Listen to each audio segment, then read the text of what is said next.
All right, go. Welcome everybody back to Tech Talks. I'm Victor Matthews here with Julie again, and we have it's a bit of a um, down week when it comes to the tech stuff because a couple weeks ago or a few weeks ago we had the Apple press conference. Last week was the um, Microsoft? Microsoft press conference with the Surface, and then next week is the Google press conference. Mm. So, the so this week there's a bit of an in between. So, Sorry. I almost unplugged the microphone with my feet. Sorry. Okay. um, I'm sitting still. but there's a few things to go over this week, and we wanted first one being our battery update to the battery manual that we had a few weeks ago. Oh, yes. Okay. So, uh, conveniently after that battery update, there was an article from it looks like I don't have it on me right now. There was an article that came out. I think it was from like I don't know, 24 Google or whatever the site is. But it essentially was talking about batteries nowadays or phone devices nowadays have a system in place to notice if the battery is charged. So it's not constantly charging the battery when it's full. There was 2 points that it was making that essentially what we said before is accurate, but there was two extra points that what we So want what to you say. just said And was that like it's okay to leave it plugged in even when it's at 100%, that is not detrimental? most devices now have, Most. yeah, Okay. they'll be able to recognize a full battery, and then they will stop using the charge for the battery and stop charging the battery at that point, and then just using it to power the phone or device, any other device.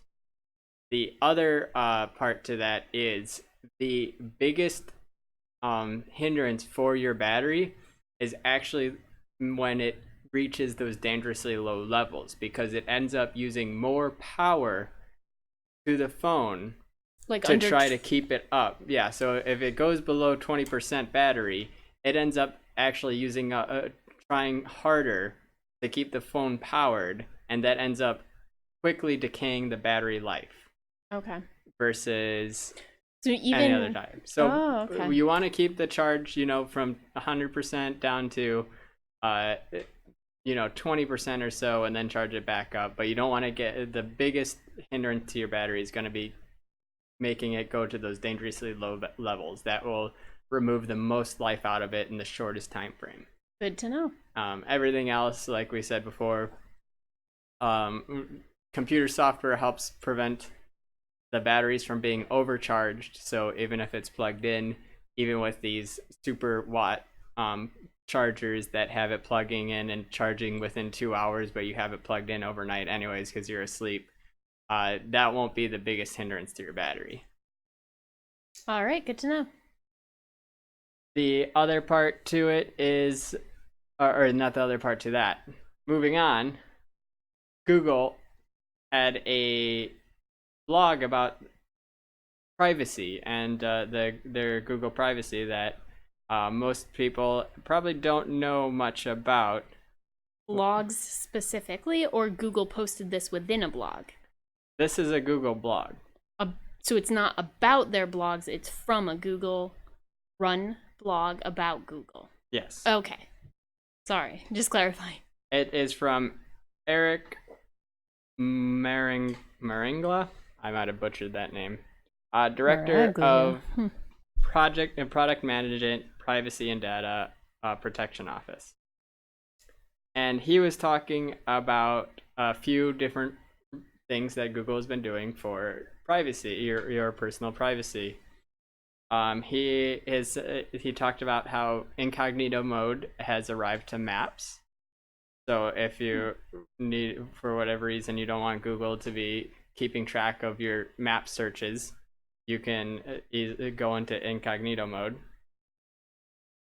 You have auto delete on all of your different media site or social sites that are linked with Google. So you can have your auto delete YouTube. You can have auto delete Google searches and Like your history? yeah, your history, okay. your And you choose to do this. yeah, you can have it set to various time frames, and this is all within your Google account. Is there any benefit to that? It's just for those people that really don't want Google tracking them for their entire life. And so this is kind of like make those people like Does it feel better that it's not like their entire life isn't on some Google server. Okay. Does it influence the ads that you get, or are those separate on like cookies and things? So there are ads on cookies that and browsers that would not be deleted unless you manually delete them. Okay. But yes, there in some effect this would have an effect on the searches or Google Assistant or other devices that use this kind of history and knowledge to kind of predict what you want to do or what you like doing and things like that. Okay. At least to my knowledge, it would, based off of that. Who knows? Maybe the machine learning just has like a permanent reservoir and then doesn't need the history to go back into.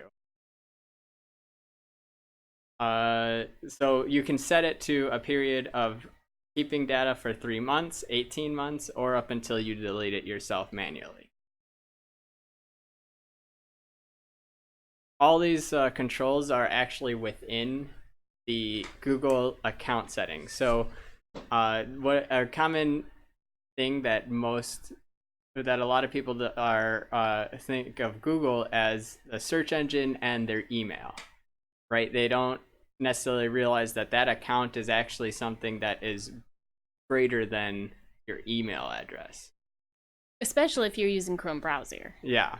The Chrome browser is a very good example of explaining what or trying to show, or the most people probably have signed into their Chrome browser to keep their bookmarks and things the same, their passwords the same throughout devices. And so they don't have to constantly like enter a browser and then reset up all of their stuff again every time they get a new computer or phone. That's one portion of what your Google account does. Your Google account is literally the center of your email, your YouTube channel, or your YouTube viewings, your Google Keep Notes, or any other Google Documents and Google Drive. So your account is actually and photos. More than just your email address. Yeah. And and when you want to go and view your account and your data and your personal stuff, there is a specific site that you might want to go to see. And let me see if I can pull it up here.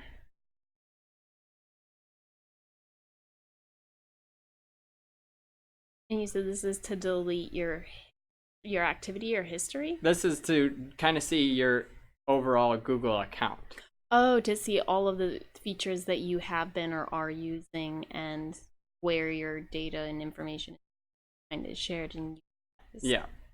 So if you go to myaccount.google.com. Oh, okay. That's where you'll be able to find your web activity, your location history, your YouTube history, your personalized ad experiences. There's also more controls on there. Really, it's a good thing just to kind of check it out yourself and seeing, exactly what Google has on your account. But it is an all-in-one place to see pretty much what Google has on you.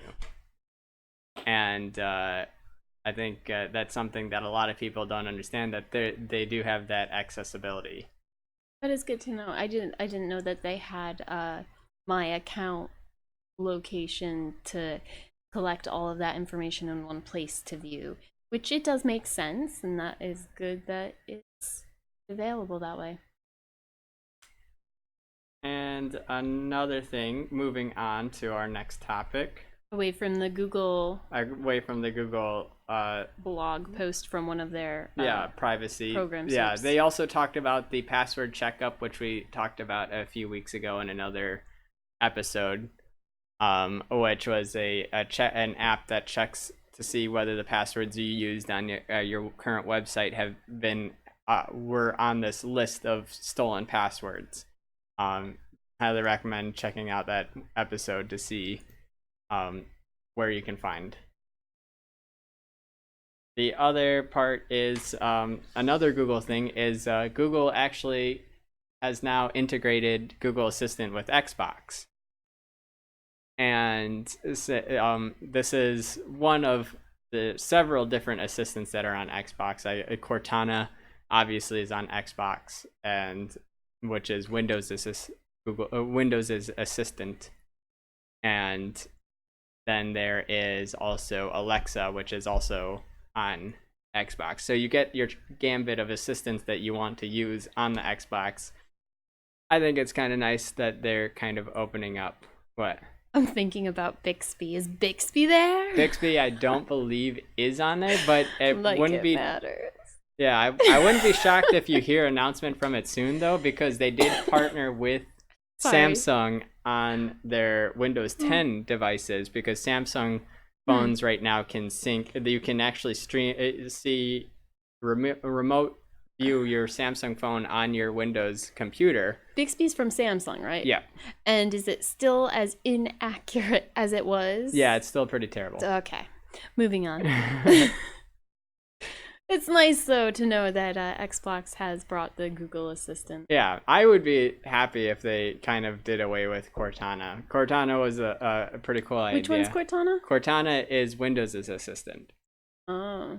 And it was like, when I first heard of it, I thought it was pretty cool, because Cortana being the AI from Halo.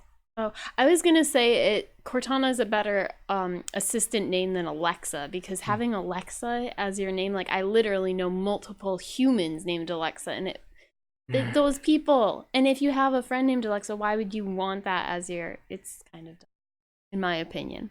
Moving on. Yeah, but I would be okay if Windows kind of dropped Cortana and just used Google Assistant. Yeah, no, I would be as but well. they do seem to be a lot more open, like being a more open platform, and that kind of segues into what. Who's a more open platform? Sorry. Windows. It's becoming a more open platform between them and Microsoft. And that segue. Yeah, that segues into Microsoft. There's been actually a lot of articles since the Surface came out that, or the Surface announcement, that is kind of implying that Microsoft is trying to get rid of Windows, or not prioritizing Windows. And they're assuming that a future without Windows on your desktop, but they're still going to be utilizing Windows as more of a background platform or secondary platform. So I don't understand. Yeah, what I mean by this is right now the first level of this. There's multiple tiers to how this is, why the people are assuming this. The first level of this is obviously the CEO had a conversation, and I guess somewhere in there he kind of hinted that Windows as a platform isn't his number one priority.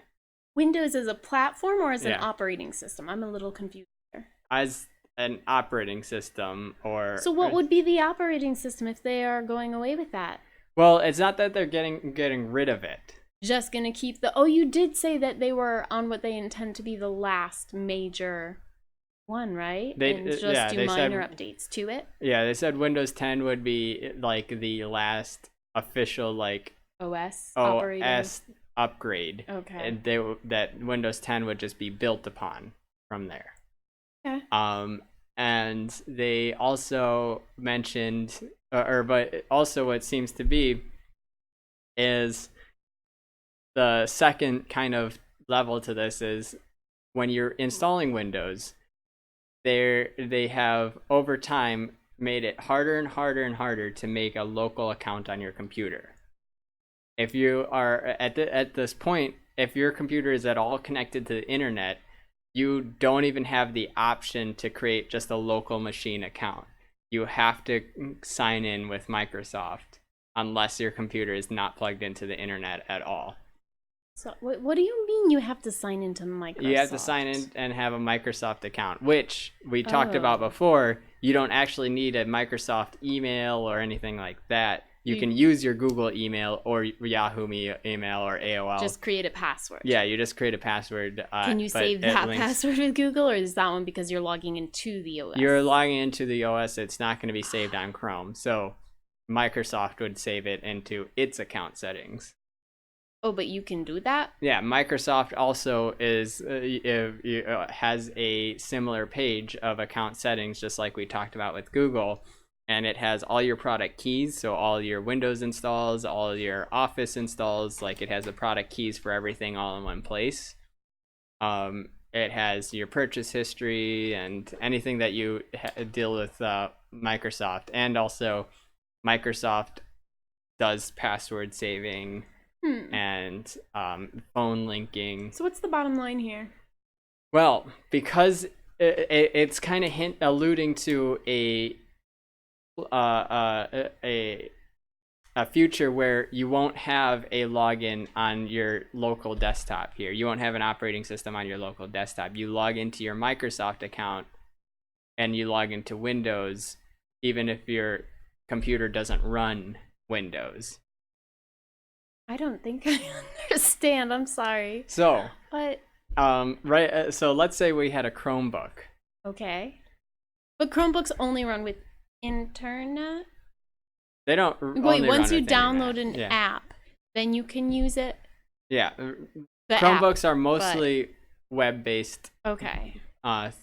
Things, but there is. So this is just like a laptop or a Chromebook, you're saying? Yeah, let's say a Chromebook. You're talking about Chromebook because Chromebook is not a Windows operating system. Oh, I see why you're using that example. Okay, sort of like the Amazon Fire stuff is also not correct. Well, those are also not computers.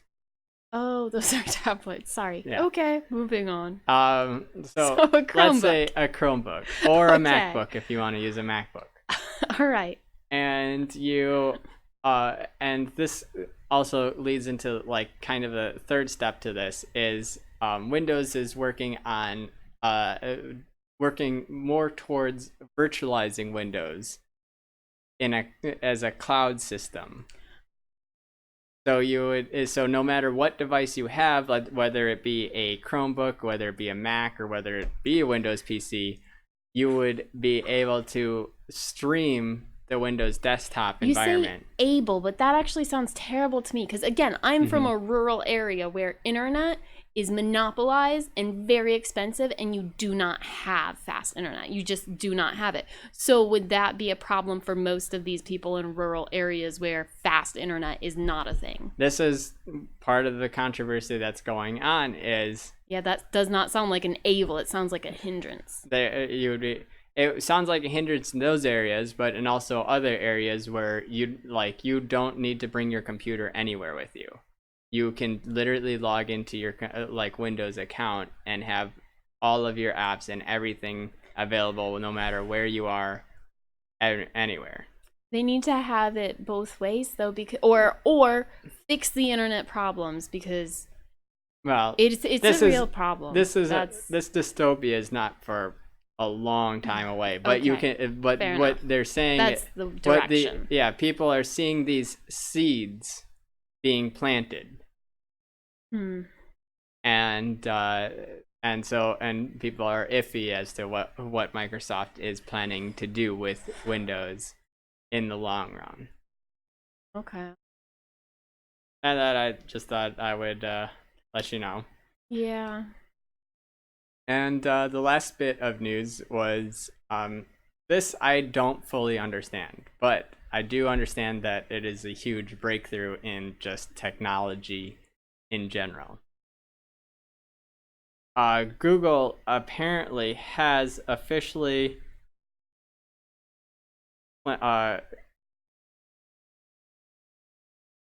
created a quantum chip, or let's see. A quantum computer. Yeah, it's not, they are a quantum computer. From what I understand, is literally building a computer out of almost in virtually impossibly small parts. And Go on. I'm listening to you too. they officially have, Google is claiming that they have officially worked something out, created something that can, well, as it says here, do mathematic algorithms that would take thousands of years for modern day computers to calculate. So it's both small and, because it's so small, you can make it. You can make a processor. Let's say you had a processor. If you have a processor that's literally microscopic, the light speed, you could make it. You can make as many of those connected as you want, like infinite amount of them, and have them take less than like so little space that you can effectively make it as powerful as you want it to be. And this is NASA that made it? This is Google working with NASA.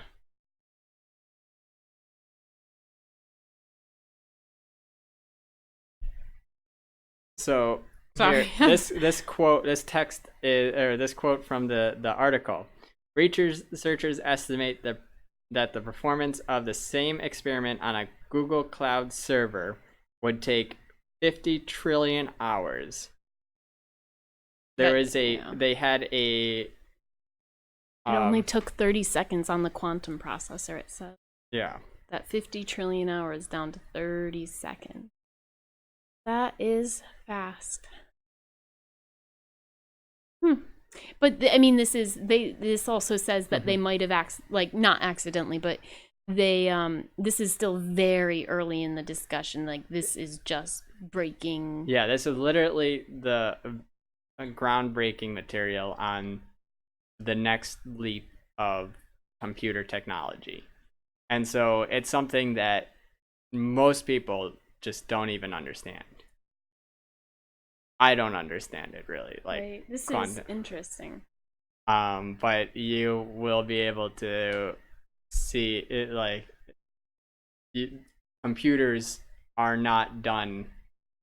Yeah, there's been a lot of. That's essentially what we're getting at. Is a lot of people have been talking about. We're getting to max out like what we can do with processors and what we can do with computers, and here it's quite little proof that we're not done figuring out how much we can do with computers and technology.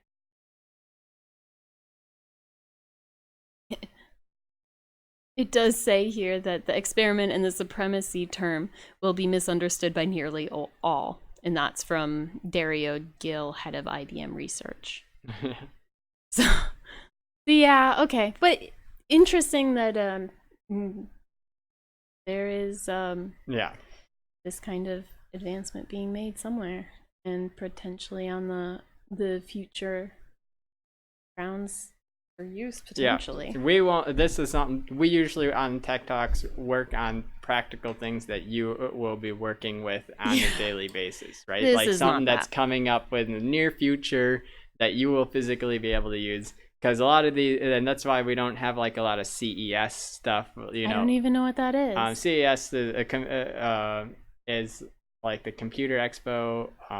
Essentially, it is a bunch of like Computer Science Expo or something. Yeah, so I don't also remember. Committee on Special Education.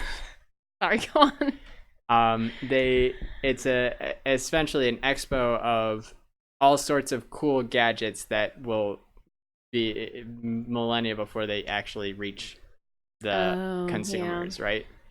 Not quite applicable. But this is just Yeah. kind of the forefront of what's gonna happen with computers in the long run.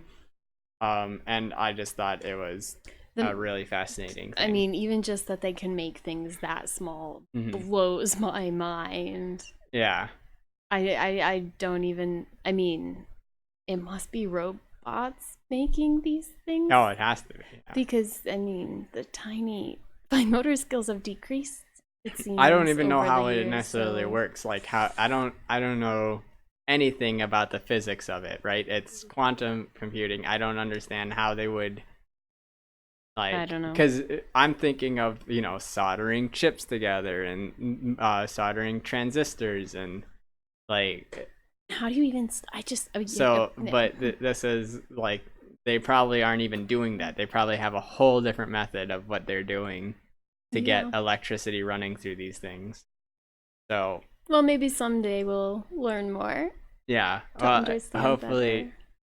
we'll get to the point where what we're talking about is just basic math, and then and so even the layman will be able to understand quantum mechanics of how to build a quantum computer. But that's the tech for this week. However, we also did go see a movie, and so we'll just talk about the movie that we went to see.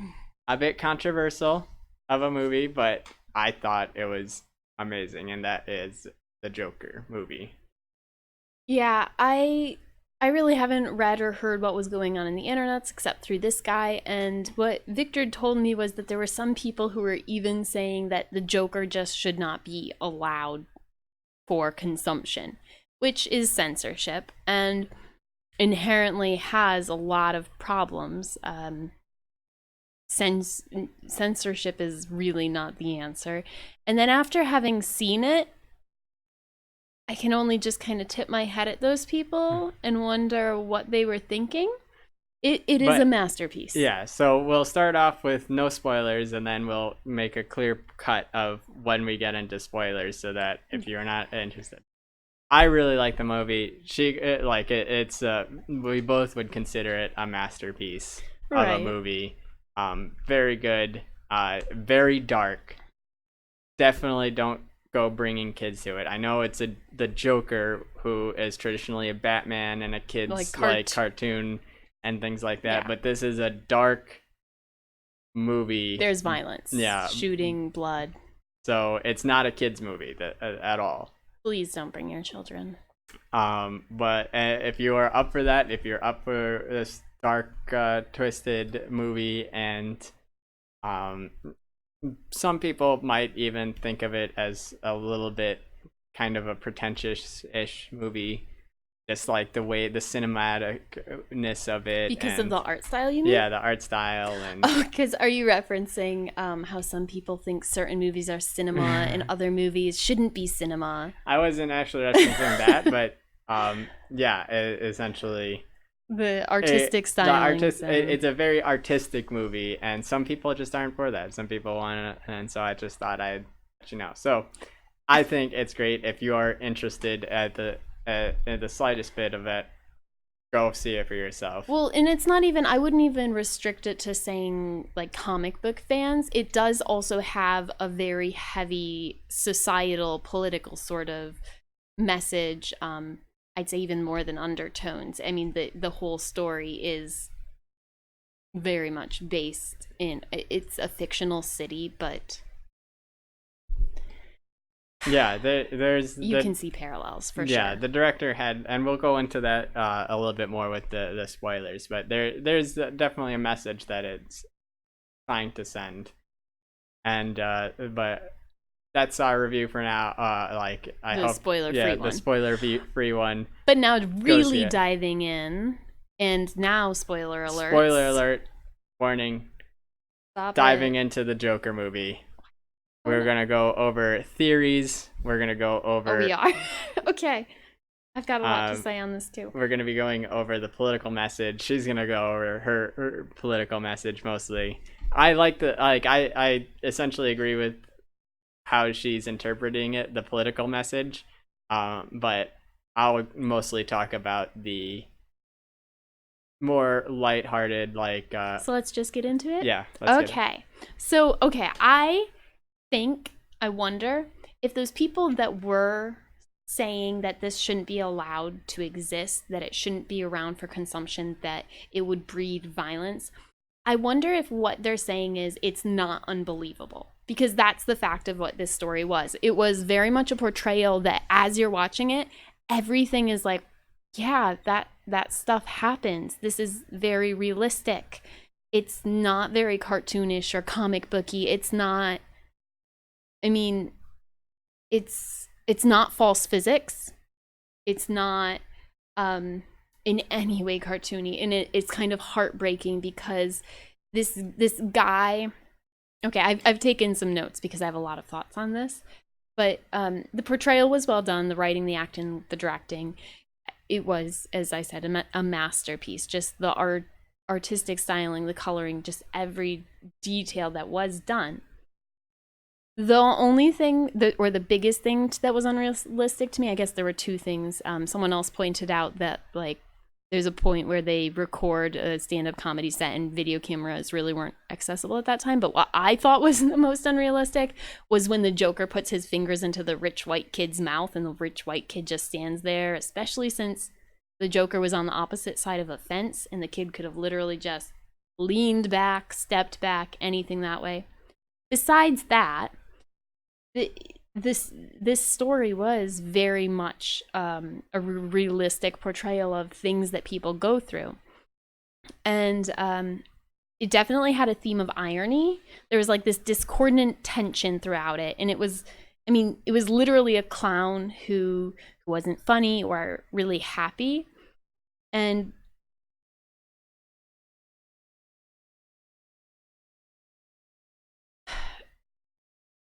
as much as we hope for good and positive things to happen, this movie really focused on the poor choices by a lot of people, not just the main character Arthur Fleck, who becomes Joker. This is his origin story, how he goes from being Arthur to Joker. But his poor choices rather, were really just reactionary. He wasn't this insane guy going around doing violence for no reason. It was all reactionary. Just right from the beginning, he was really, it seemed like, trying. He had some good coping mechanisms that you can see him try to employ. He does fidget his legs. He would smoke, which isn't necessarily a healthy habit, but he had his coping mechanisms. He even tried to express himself verbally and articulate what he thought. And really, I thought he was a very articulate character, especially considering the traumatic history, and that they do in the end ultimately have that turn where he becomes the Joker, who is historically and widely acknowledged as a psychopath, an insane person. But all through this movie, his poor choices were really reactionary. It was all the people around him, especially people who might be assumed to come from or be in places of privilege. Those people were consistently the worst to him. And I think that maybe is what makes it kind of scary to some people and makes them have that reaction of like, oh, we should censor this.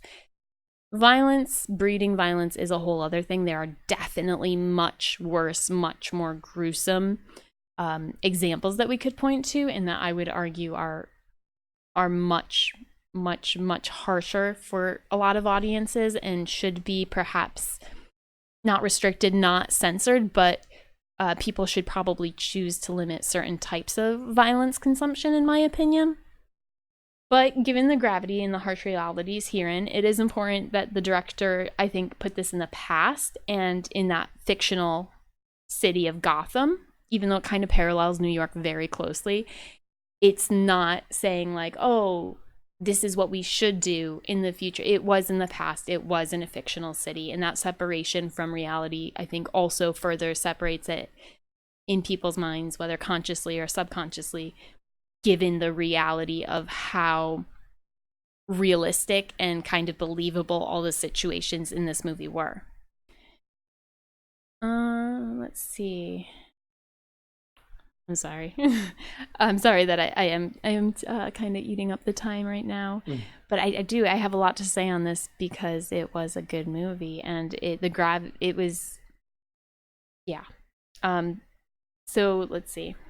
So he painted it with vivid depiction, and it was a tragedy in which the antagonist, he experiences a shift toward comedy. His personal experience is that he goes from not even being sure he exists because people aren't acknowledging him, that he feels like he's just running and getting nowhere, that he's just every day doing the same things, checking the mailbox and it's always empty, always walking that long, trudging that long walk up that really high flight of stairs through the same things. He's trying so hard, and yet the overall story is a tragedy for the city.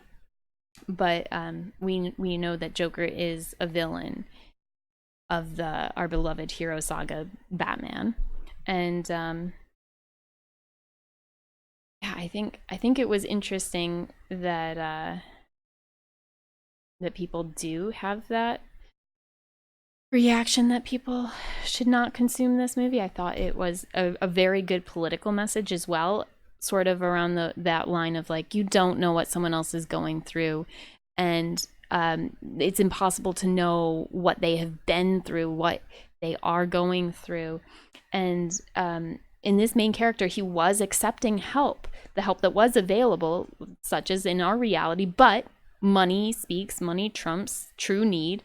And in the movie, when the Department of Health, the social worker, ended his services, that was just another detrimental. I mean, he wasn't getting his medication. He wasn't getting the minimal supports that he had been getting. And the reality is that that kind of thing does happen.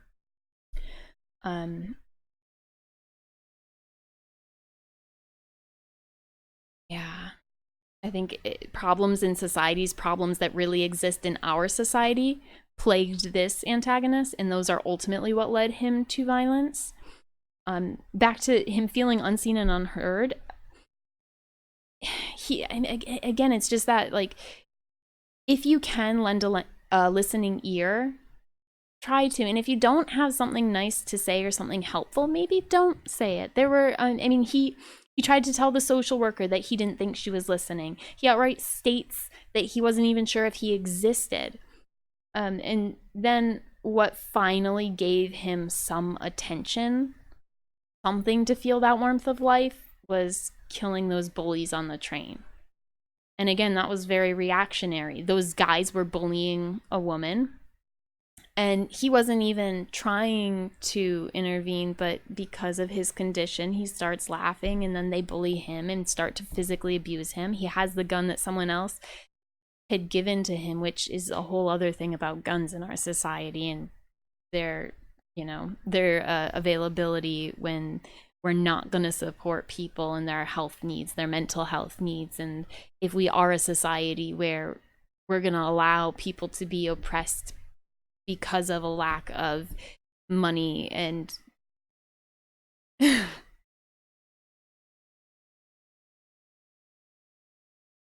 it's startling and staggering that it's really not an unbelievable story.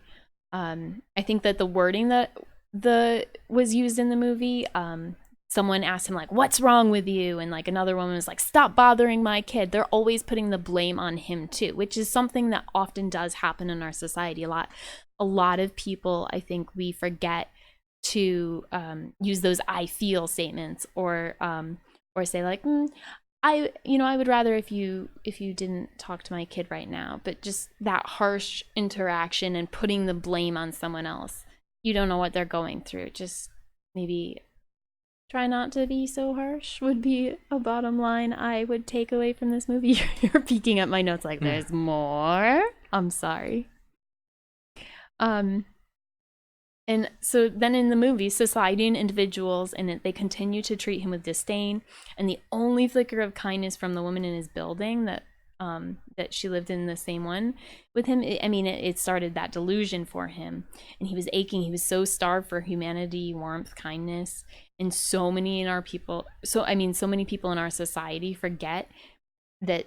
I mean, like, we really don't know what's going on in someone else, and so even just that tiny that tiny sliver of kindness that she showed him in the elevator, yeah, it could be considered very creepy that he then he stalked her one day and he was having these delusional fantasies around them having a relationship.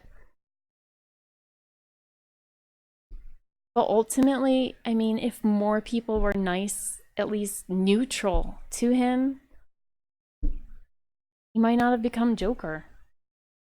And then you do also have the blatant acts against him. Kids taking from him, physically abusing him, and then the stakes raised to adults, bullying him in the subway, they were harassing the woman, but then they physically abuse him. He endured quite a lot before he really snapped. And then his mother, the one person who loved him, she even lied to him. Perhaps not intentionally, she had her own problems, but she gave him this misinformation that led to further strife, physical altercation with the man that he presumed his father at that time. And even though his mother, was delusional in her support of Tom Wayne, and she perpetuated this idolization of this rich man when they're living in poverty, I mean, I don't know what my notes say here. And then it turns out that the mother that was this person that he loved, she sat idly by, stood or sat, whatever. She let her boyfriends abuse Arthur when he was little, and that's part of why he is now the way he is neurologically, and that he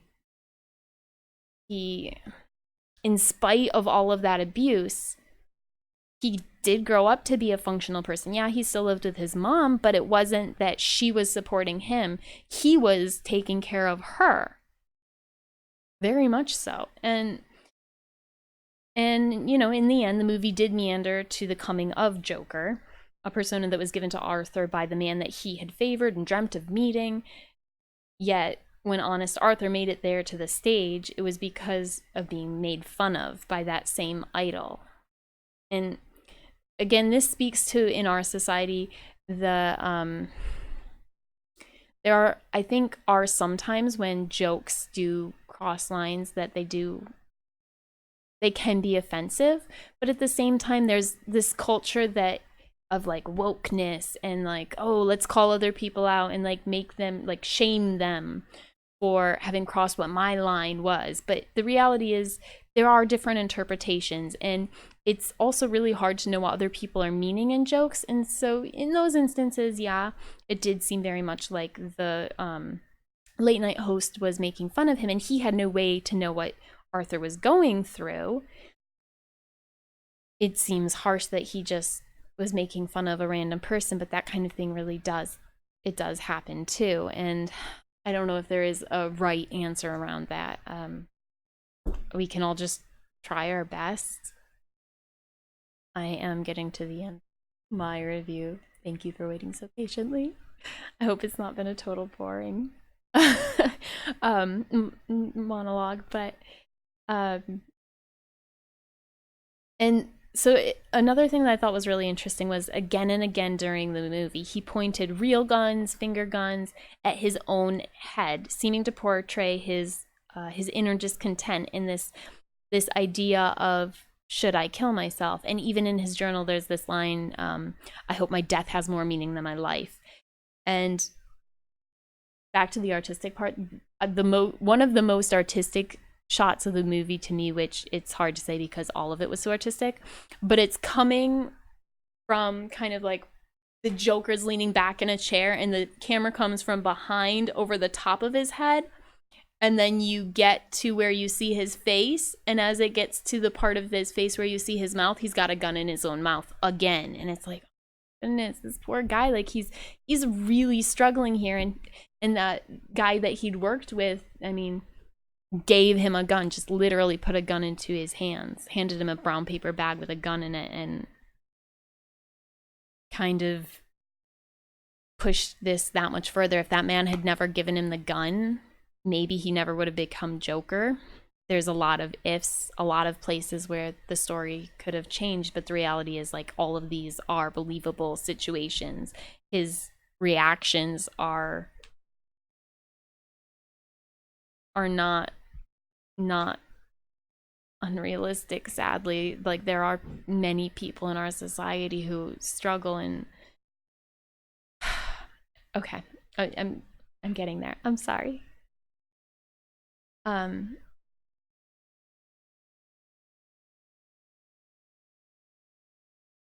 yeah, that discordant strife within him, wanting to and believing that he had long been told by the one who loved him, his mother, that he was on the earth to bring happiness, yet he couldn't feel it. And he tried to bring it to other people, and no one else mirrored it or confirmed those efforts, but rather quite the opposite. Um, and so he ultimately unintentionally rose to fame as the initiator and driving force behind a political movement against the rich who oppressed the masses with their wealth. And the irony again, from invisible to leader, the whole movie, its comedy type was irony.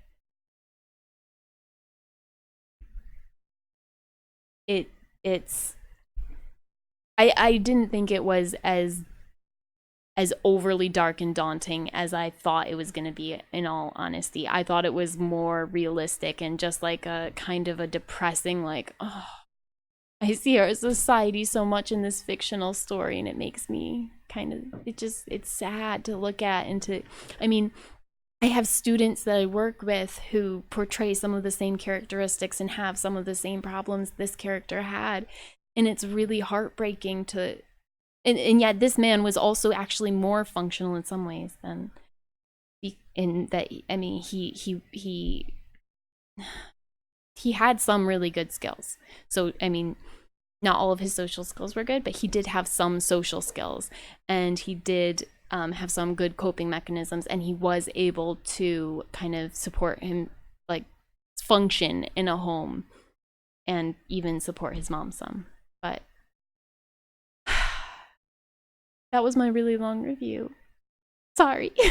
your turn. Yeah, so there's a few political parts that I would change up. And so my part of I'm gonna talk more about the movie as the movie and as a Joker and as a DC film.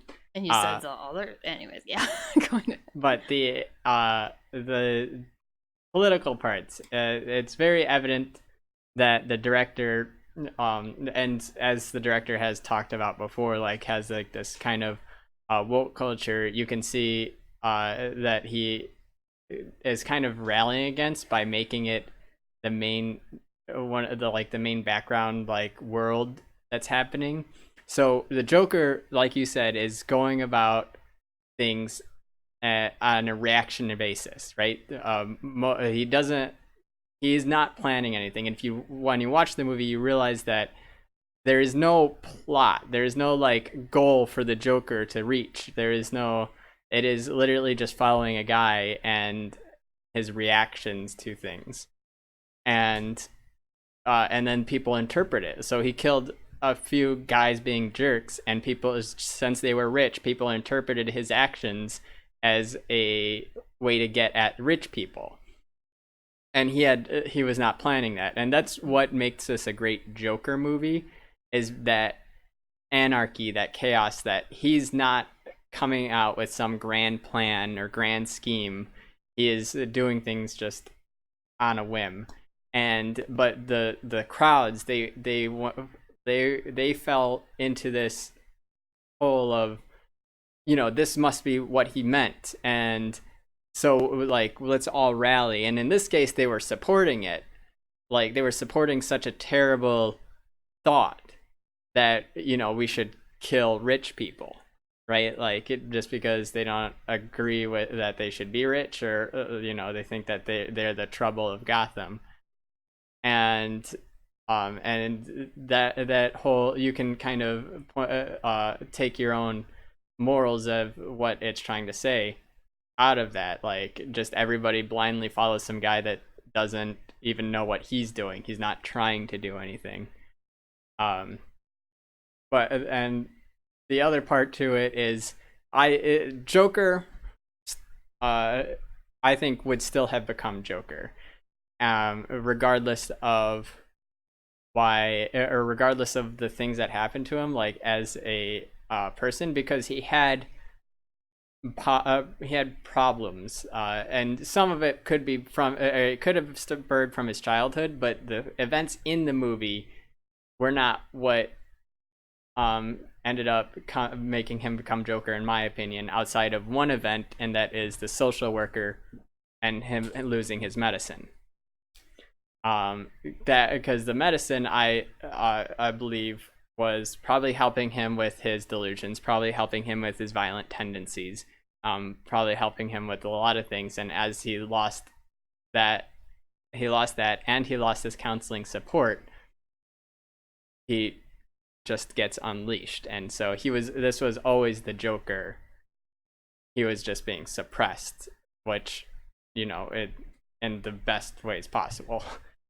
And he, like, in a way that he was a good community, a good person of society, and you watch as he slowly devolves into madness, as not only does he lose that, but he goes through his own mental breaks without even that would break people without medicine, figuring out that you're adopted, figuring out your mother and your her boyfriend's abused you, like figuring out that like literally your life is a lie, and then also getting fired from your job at the same time, and like having your money cut from you, and everything. Like, these things individually, some of them could break a single person, let alone somebody that is already having mental problems.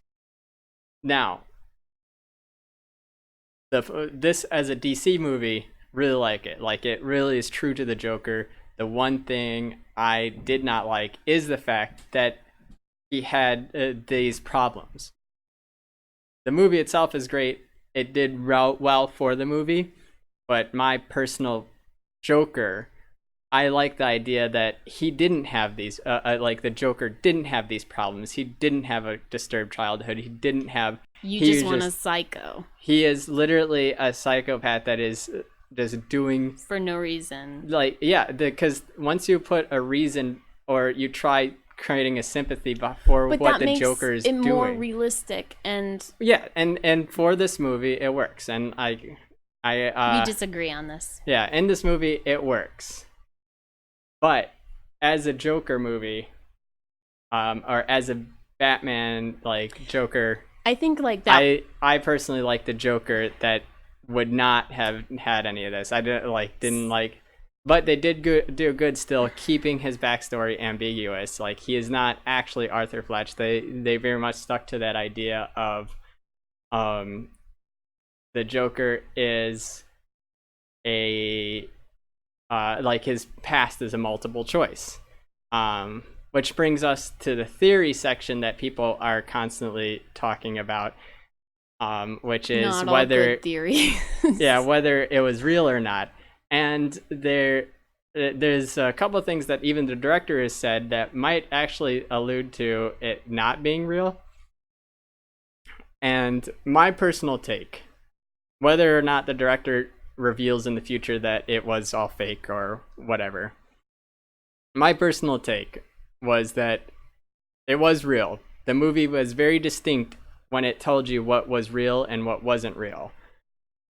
And so, and when it comes to the end scene where he was like thinking of it all in his head, and then leaves with bloody footprints, meaning that, like, indicating that he killed the nurse or the counselor that he was just with, then he was already unhinged at that point, right? If this was all a story that he made up in his head, first of all, he would have delusions within his own delusion, which doesn't make a lot of sense story-wise. Two, I think just having it all be in his head is a kind of a cheap cop-out of, making nothing real. And 3, he wouldn't be unhinged in front of his nurse at that point. You would have to have these events for, especially the losing the medicine part, to be able to lead him to a point where he would kill his counselor, because he didn't kill his counselor in his delusion. If it was all in his head, like, why would he kill his counselor if he never actually had that slow descent into madness that the movie was portraying? So that's why I don't think it was the real thing. But there was another theory that is not the Joker that Batman ends up fighting. And the age discrepancy between Bruce Wayne and the Joker, he would be like well into his 60s or 70s by the time. So? I think the Joker character in this, they said he was only about 30. So Bruce's Bruce was like 10. So like, when is Bruce Batman in another 20 years when he's 30? 30, 40. That only makes Joker 50. That seems reasonable to me. That's a perfect timeline. That a lot of people say that's pretty old, because Joker is gifted. Like, according to the comics, he was like actually pretty gifted with combat. Like, he was actually a pretty good fighter. You can be 50 and be good at combat. He could be, but this Joker especially is not training for it. Not yet, but now that he's rose into this... Sorry, go on. Anyways, like, there's... And even the director hinted that this person could be the guy that inspired the Joker. I kind of like the idea that this is the Joker that ends up fighting Batman, and he's less of... Because it doesn't have to follow the comics before, like it did before. Again, like I said, this Joker has issues, like mental issues. My Joker, I prefer... would have mental issues, obviously, because he's the Joker, but not this kind of sad like life that kind of people would indicate might be the reason why he is that way. I like a Joker. I would, if it's going to be a comic book Joker more true, I'd say a Joker that is literally just a crazy person doing his own thing. But in this universe, this Joker, if he ended up fighting Batman, it would be cool to see like what they do. It wouldn't be a direct confrontation, I don't think. I think this Joker would, again, just kind of do his own thing. And the Batman would try stopping him, and he would thwart him, like try to stop Batman, obviously, from being, just like he tried to stop the cops from taking him down for killing the subway people. But it was never like something that, it was never like an active thing. It's like he actively had a vendetta against Batman or Bruce Wayne or anything like that. I don't know. I think there's a lot of cool stories in that universe. I think the layers of him having briefly thought that he was the son of Tom Wayne, and then the kind of maybe not jealousy, but the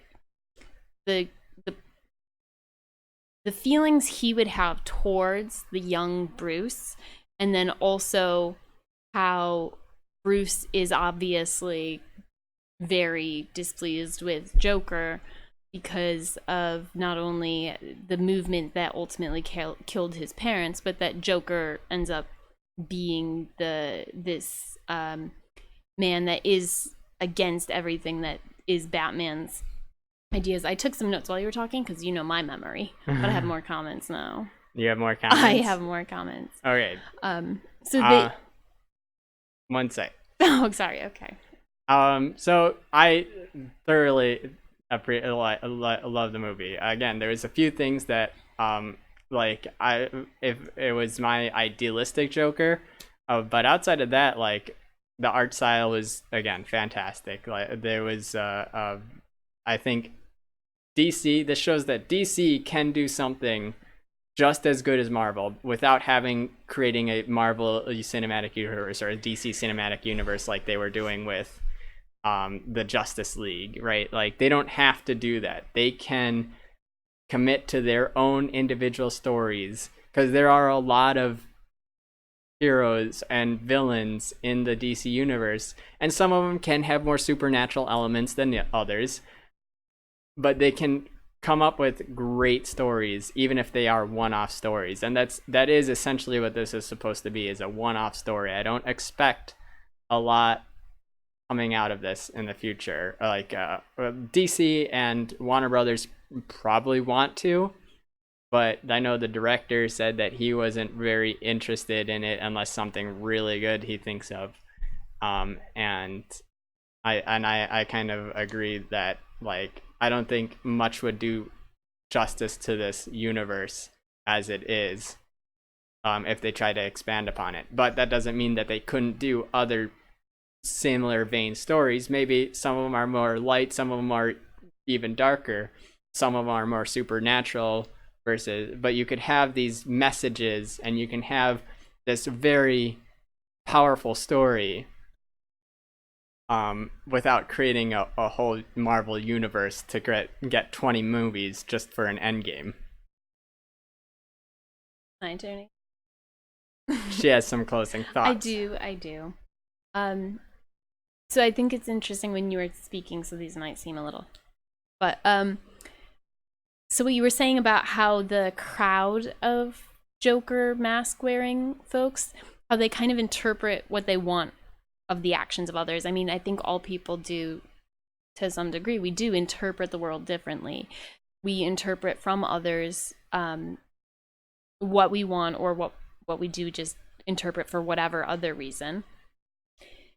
And yeah, the counselor, I mean, she was someone to talk to, and having that go away, that was, I mean, just someone for him to have had to listen to.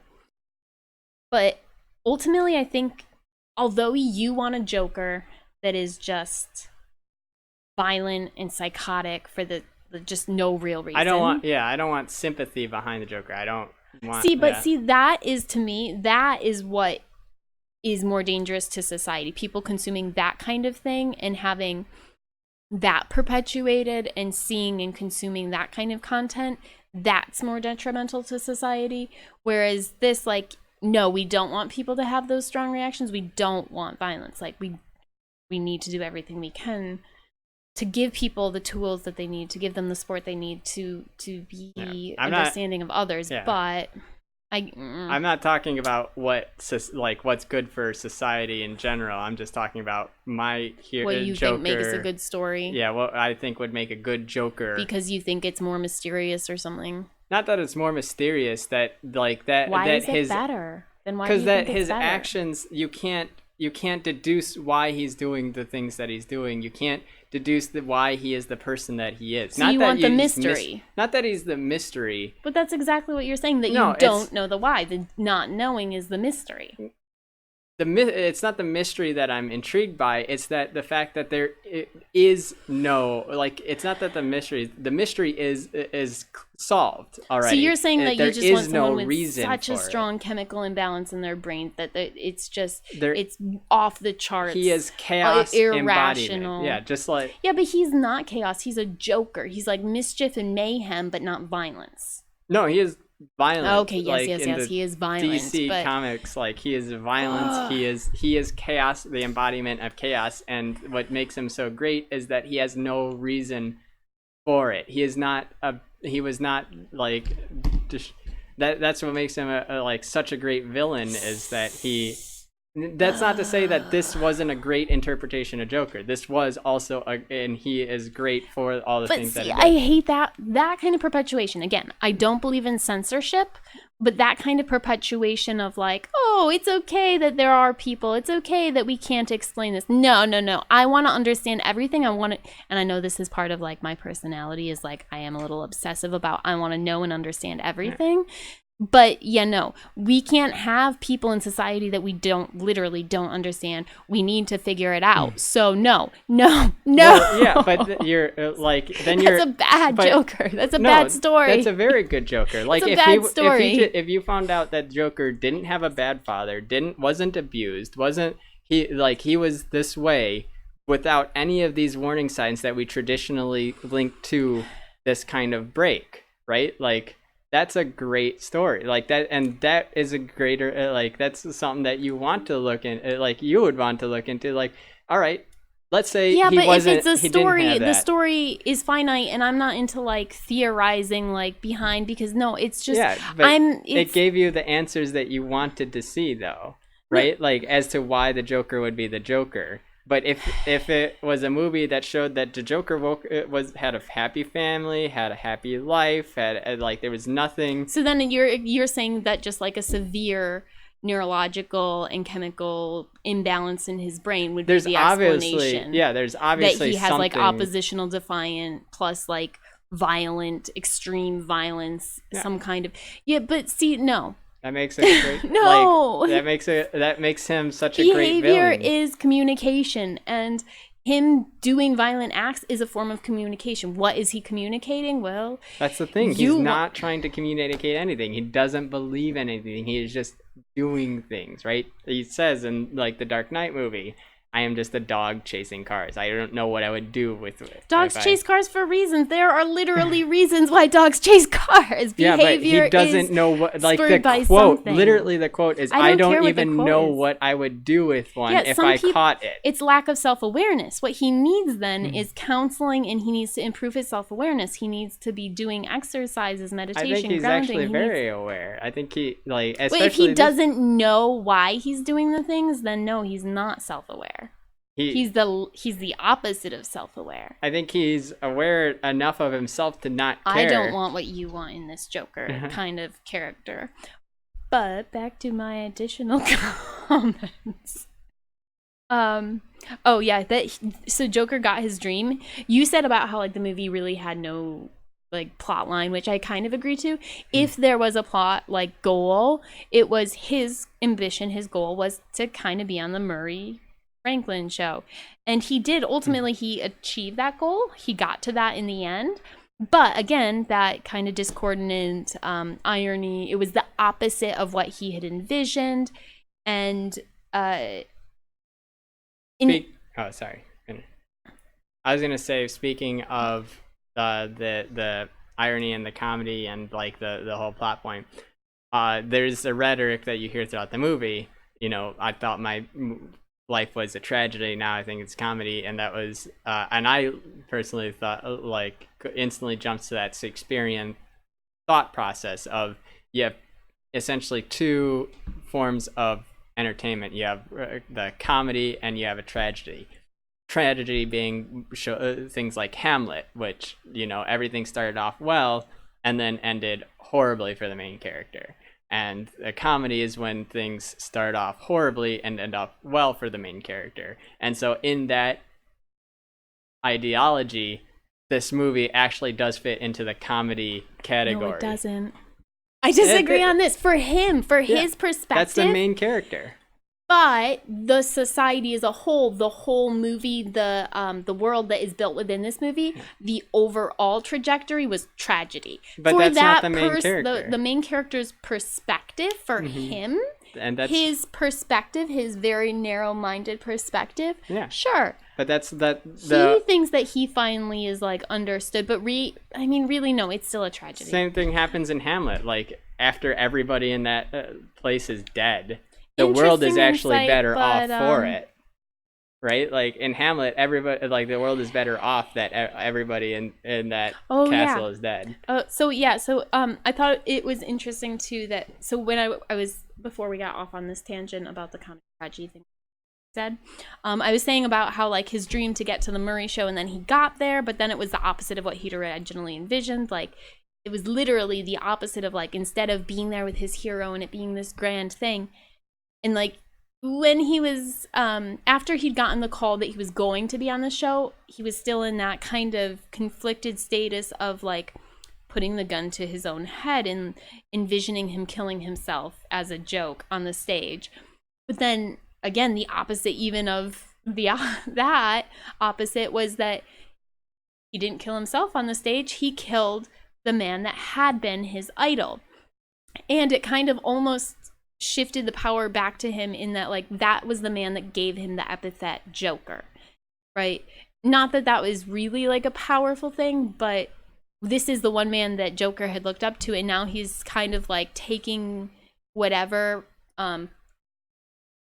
in his mind that he had cast to that idol, and now he threw that idol off his pedestal. He killed his idol, and he is Joker. He embraced that role. And the ending, my closing here, what I get from this movie, my takeaway, is that this character, like, he had some strengths, and like, no, he wasn't all violent. And yeah, this movie it's a tragedy, and he needed stronger coping mechanisms. Really, he needed more support. He needed more in his toolbox to help him not be Joker.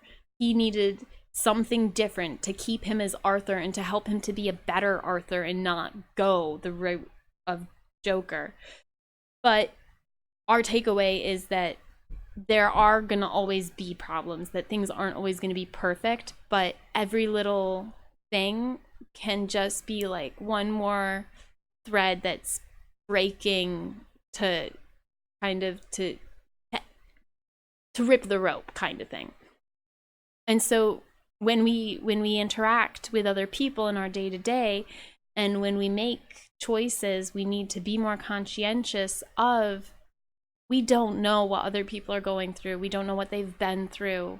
There's no way, even if they tried to explain, like, we still wouldn't fully understand it. So always approach other people, and always like try your best, and be compassionate, be empathetic, please.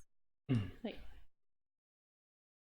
The last thing I'd say is for any DC fan, there's a lot of parts of the movie that are nice nods to people that do like Joker, or like the DC Batman, and different things. Like, for instance, him killing the host of the show, like, was a very much a Joker thing that has happened in the comic series, where Joker gassed an entire audience before. And there's lots of nods and lots of Easter eggs along the way of general DC fans. And I think anybody that is a fan of DC is old enough to watch this movie, and